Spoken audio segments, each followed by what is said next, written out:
Imagine a weapon you can buy for a few $1,000s that can fly 1,000 kilometers, evade many air defenses, and destroy power stations and warehouses, all without risking a single pilot. This is the story of the Shahed-136 Kamikaze drone and why dozens of countries and groups are racing to copy it. Today we're going to unpack how a low-cost Iranian Kamikaze drone reshapes modern warfare and which countries are copying it. In this video, I explain the origin of the Shahed-136, who is manufacturing Shahed-style drones today: Russia, Belarus, China, reports of North Korea, and the United States. Why militaries love them, and what it means for the future of war. So, stay tuned, because this one rewrites the cost exchange rules of modern conflict.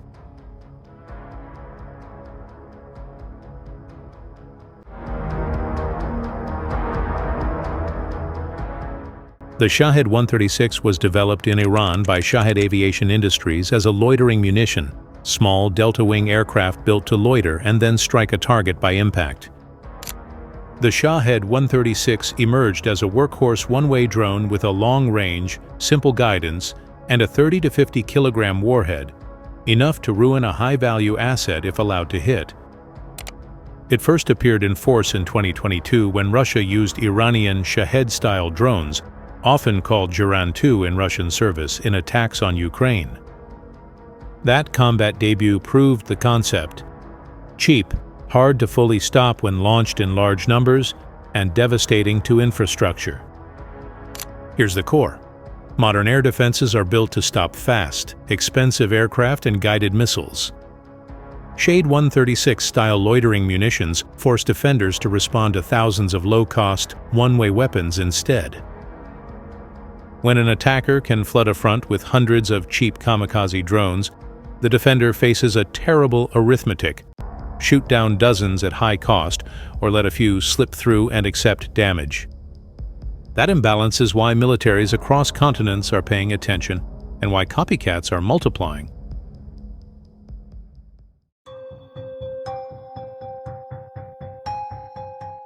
Let's get technical, but clear. The Shahed-136 is roughly 3.5 meters long, about a 2.5 meter wingspan. Delta planform. Lightweight materials keep cost and weight down. Propulsion. A small piston engine in pusher configuration, rear-mounted propeller. Simple and reliable. Some variants and local clones have upgraded engines. Typically, the Shahed-136 carries 30 to 50 kilogram warhead, large enough to disable power substations, trucks, small buildings, or to start secondary fires.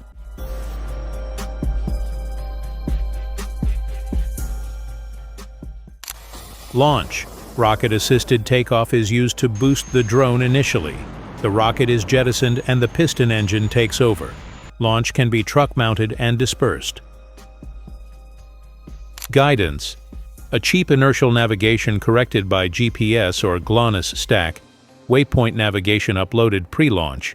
Some recovered wreckage has even had commodity 4G modems, signs of low-cost, hybrid navigation, and occasional telemetry. GPS dependence makes them vulnerable to jamming, but also allows long-range, low-manpower use.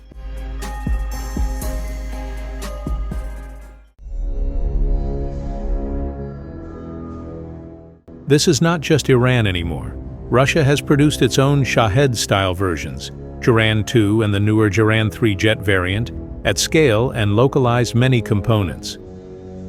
Russia became the largest operator, renaming and producing Shahed-type munitions, Geran-2. Ukrainian and Western analysts report that Russia has massively ramped production and aims to produce tens of thousands of Shahed-style drones and cheaper decoys, with recent reporting indicating monthly capacities in the low thousands. Some assessments put daily, monthly production figures into the hundreds or thousands as factories scale. Belarus and other states have shown production or local assembly lines for very similar designs, often under local names. China has also displayed Shahed-like loitering munitions on the commercial and military market. Several Chinese firms produce designs that mirror the Shahed concept. Reports and intelligence also indicate Russia is helping North Korea start domestic production of Shahed-type loitering munitions. Ukraine has even developed its own analogs and counter-UAV interceptors as part of its industrial response. The United States and Western labs have also expressed interest in reverse engineering copies for testing and countermeasure development. Put bluntly, the Shahed idea, cheap, expendable strike drone, is now a global template. Where once only leading states could field long-range strikes, now a middleweight factory can produce strategic-level effects.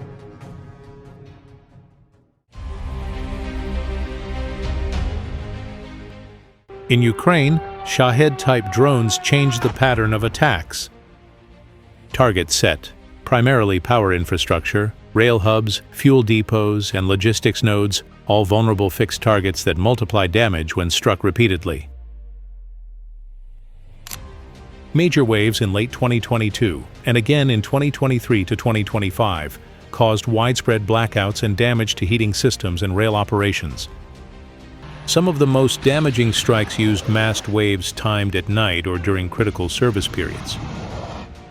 One of the most fierce nights was September 7th, when Russia launched the largest airstrike in 2025 in Ukraine, involving 823 attack assets, of which 810 were Shahed-136 and decoy drones to overwhelm the Ukrainian air defense system.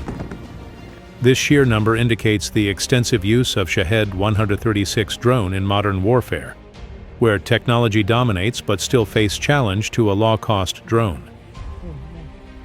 Ukraine developed layered countermeasures, conventional SAMs, medium-range interceptors, short-range guns, and low-cost defenders like locally produced interceptor drones. Interception rates have often been high, yet even a small percentage of penetrators can cause strategic disruption because the targets are high-value and vulnerable.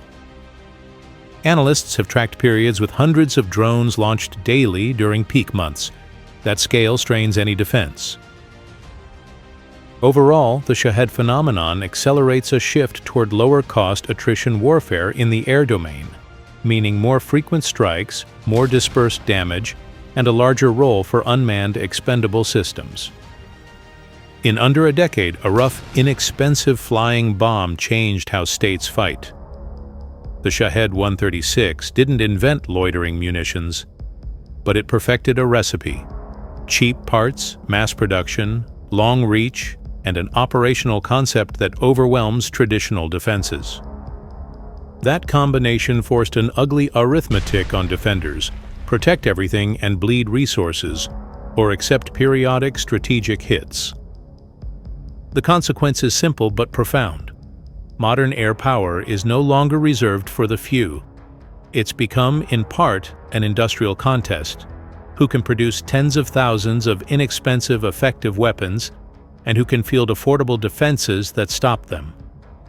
That is why so many countries are racing to copy or adapt the Shahed model today. That's all for today, and thanks for watching.